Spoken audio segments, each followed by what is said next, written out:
Hi friends, നമുക്കിന്ന് വളരെ എളുപ്പത്തിൽ വഴുതനങ്ങയും തൈരും വെച്ച് നല്ല ടേസ്റ്റി ആയിട്ടുള്ള വഴുതനങ്ങ തൈര് കറി റെഡിയാക്കാം. ഈ രീതിയിൽ ഉണ്ടാക്കി കഴിഞ്ഞാൽ വഴുതനങ്ങ ഇഷ്ടമില്ലാത്തവരും കഴിക്കും, അത്രയും ടേസ്റ്റാണ്. ഞാനിതിനായിട്ട് 4 ചെറിയ ബ്രിഞ്ചോല എടുത്തിട്ട് ഇതുപോലെ ഒന്ന് കട്ട് ചെയ്ത് വെച്ചിട്ടുണ്ട്. ഓവർ തിന്നായി പോവാതെ ഈ ഒരു രീതിയിൽ കട്ട് ചെയ്തെടുക്കണം.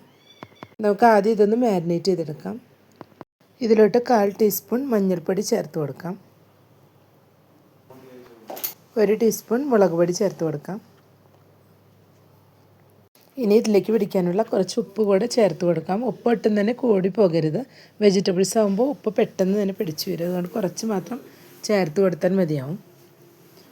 ഇനി ഇതിലോട്ട് കുറച്ച് മാത്രം വെള്ളം ഒഴിച്ചിട്ട് ഇതെല്ലാം കൂടെ ഒന്ന് മിക്സ് ചെയ്തെടുക്കാം.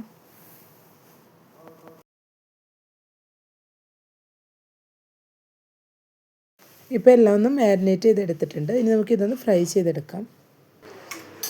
ഇപ്പോൾ ഒരു പാൻ വെച്ച് കുറച്ച് ഓയിൽ ഒഴിച്ച് ചൂടായി വന്നിട്ടുണ്ട്. ഇട്ട് വഴുതനങ്ങ ഇട്ടിട്ടൊന്ന് നന്നായി ഫ്രൈ ചെയ്തെടുക്കാം. നല്ല ക്രിസ്പിയായി തന്നെ ഒന്ന് ഫ്രൈ ചെയ്തെടുക്കണം.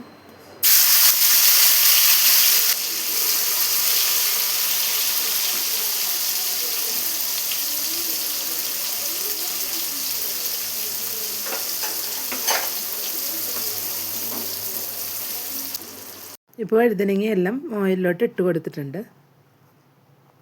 ഈ സൈഡിൽ നിന്ന് ആയി വരുമ്പോൾ നമ്മൾ ഇടയ്ക്കിടയ്ക്ക് മിക്സ് ചെയ്ത് കൊടുത്തൊന്ന് ഫ്രൈ ചെയ്തെടുത്താൽ മതിയാവും.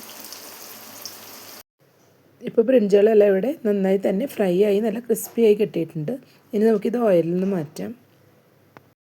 ഇനി ഇതിലേക്കുള്ള തൈരൊന്ന് കട്ടകളില്ലാതെ നന്നായി തന്നെ ഉടച്ചെടുക്കണം. മിക്സിയിലിട്ട് കൊടുത്തു കഴിഞ്ഞാൽ പെട്ടെന്ന് ഇത് ലൂസായി പോകും. അതുകൊണ്ട് ഒരു വിസ്ക് വെച്ച് ഇതുപോലെ ഒന്ന് മിക്സ് ചെയ്ത് കൊടുത്താൽ മതിയാവും. ഞാനിതിലോട്ട് 1.5 കപ്പ് തൈരാണ് എടുത്തിട്ടുള്ളത്. ഇതിലോട്ട് അല്പം ഉപ്പ് ചേർത്ത് കൊടുക്കാം.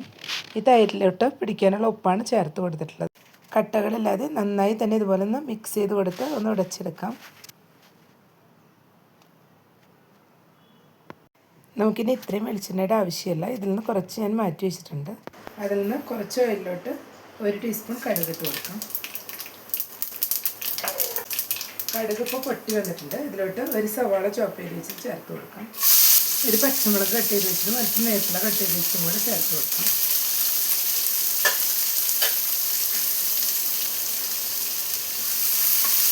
ഇനി എല്ലാം കൂടെ ഒന്ന് വഴറ്റിയെടുക്കാം. ഉപ്പ് ഒട്ടും തന്നെ ചേർത്ത് കൊടുക്കുന്നില്ല. തൈരിലും ബ്രിഞ്ചോളിലെല്ലാം ചേർത്ത് കൊടുത്തിട്ടുള്ളതാണ്. ഇത് തൈരിൽ മിക്സ് ചെയ്തതിന് ശേഷം നോക്കിയിട്ട് വേണമെങ്കിൽ ചേർത്ത് കൊടുത്ത് വരിക. ഇനി ഇതെല്ലാം ഒന്ന് വഴറ്റിയെടുക്കാം. ഇപ്പോൾ സവാളയെല്ലാം ഒന്ന് വഴറ്റിയെടുത്തിട്ടുണ്ട്. ഇത്രയും വഴറ്റിയെടുത്താൽ മതിയാവും. ഇതിലോട്ട് ഫ്രൈ ചെയ്ത് വെച്ച് ബ്രിഞ്ചോളും കൂടെ ചേർത്ത് കൊടുക്കാം.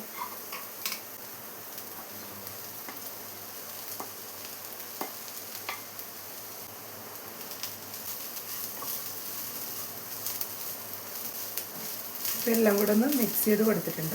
ബ്രിഞ്ചോൾ ഫ്രൈ ചെയ്യുമ്പോൾ നമ്മൾ മുളക് പൊടി ചേർത്തിട്ട് ഫ്രൈ ചെയ്തെടുക്കുന്നതാണ്. പിന്നെ പച്ചമുളകും ചേർത്ത് കൊടുത്തിട്ടുണ്ട്. അതുകൊണ്ട് ഇപ്പോൾ ഞാൻ മുളക് പൊടിയൊന്നും ചേർത്ത് കൊടുക്കുന്നില്ല. നമുക്ക് എരിവ് കൂടുതൽ വേണമെങ്കിൽ ഉള്ളി വഴറ്റി അപ്പോൾ തന്നെ അല്പം മുളക് പൊടിയും കൂടെ ചേർത്ത് കൊടുത്താൽ മതിയാവും. ഇപ്പോൾ എല്ലാം കൂടെ ഒന്ന് മിക്സ് ചെയ്ത് കൊടുത്തിട്ടുണ്ട്. ഇനി ഇത് നമുക്ക് തൈരിൽ ചേർത്ത് കൊടുക്കാം.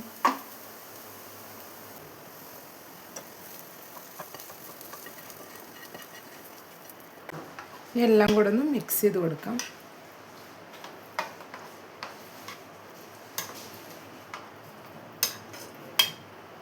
ചോറിന് ഉണ്ടാക്കാൻ പറ്റിയ നല്ലൊരു സൈഡ് ഡിഷാണ്. ബ്രിഞ്ചാളെല്ലാം ഫ്രൈ ചെയ്ത് ചേർത്ത് കൊടുത്തുകൊണ്ട് തന്നെ നല്ല ടേസ്റ്റാണ് കഴിക്കാനായിട്ട്.